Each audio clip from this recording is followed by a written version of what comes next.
the DARPA Grand Challenge and the DARPA Urban Challenge that followed after it was the work of many, many people.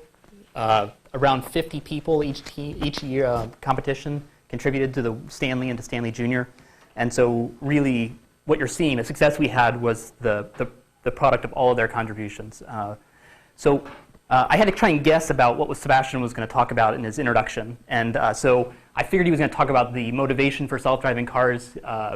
But every year, over 40,000 people die in traffic accidents in the United States. And while that seems like a huge number, it's actually per mile people drive very safely.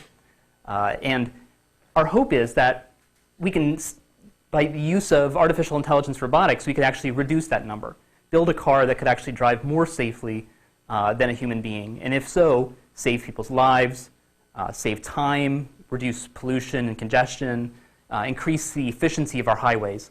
But one of the things I wanted to point out was here, the idea of cars as robots, that if you look at automobiles today, that one thing you might notice is that they have more and more sensors every day. You have radar for automatic cruise control, sonar for self-parking, you have odometry on your wheels for anti-lock brakes, you have cameras for lane departure control, your cars have more microprocessors or computers on board, and over 50 embedded computers on the typical automobile. And finally, your cars are becoming increasingly drive-by-wire, meaning that you have electronic control over your gas, brakes, steering, gear shifting. It may look all the same, like the same car to you, but really what's going on inside is much more computerized. They also have networks. Instead of Ethernet, they're CAN buses, but effectively it's a network. So when I hear sensors, computers, actuators, I don't think car, I think robot. And so this leads to this kind of sad conclusion that instead of our robots, our cars driving us to work, we're driving our robots to work. And so what's the missing piece to really get our cars to be smart enough to drive us to work? And that missing piece is software. And that really is what SAIL is very strong at, is building systems that perceive the world and understand the world and take actions in the world. And really, that I think of this as a fantastic robotics and AI problem, and one that if you get it right, you could actually affect millions of people's lives. So we took a small cut at this problem as part of the DARPA Grand Challenge.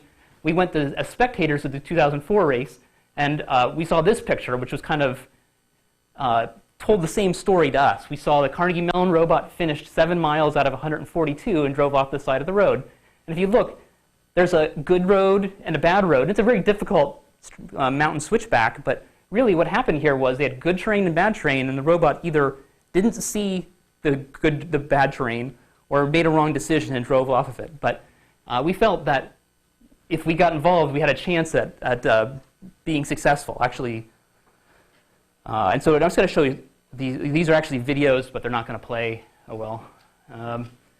So Stanley, who's our robot, builds these 3D point clouds of the world, and then crunches those point clouds down into maps that say whether it's safe to drive on a piece of terrain or unsafe. And this is one of the things that I worked on as part of the team. And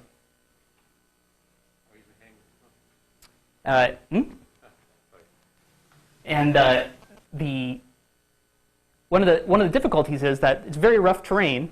The car's bouncing around, and so it's very difficult to say whether something is safe to drive on or not safe to drive on when you're bouncing through the desert at 25 miles an hour.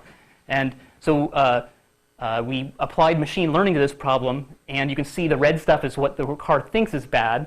On the left is what the first cut said. This is good and bad. And as you can see, there's a big ridge of red in front of the car, and that's actually a false obstacle, a phantom obstacle.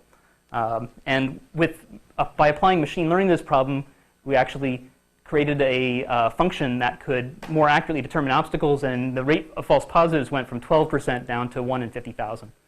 And I'll skip over this because of time, but we also worked on ways of, the other part of this, the other half of this is, once you have a map of what's safe to drive on and what's not safe to drive on, you have to actually decide what you're going to do. In this case, Stanley is trying to decide what precise trajectory to take through the world in order to avoid the obstacles but make progress towards the finish line as fast as possible.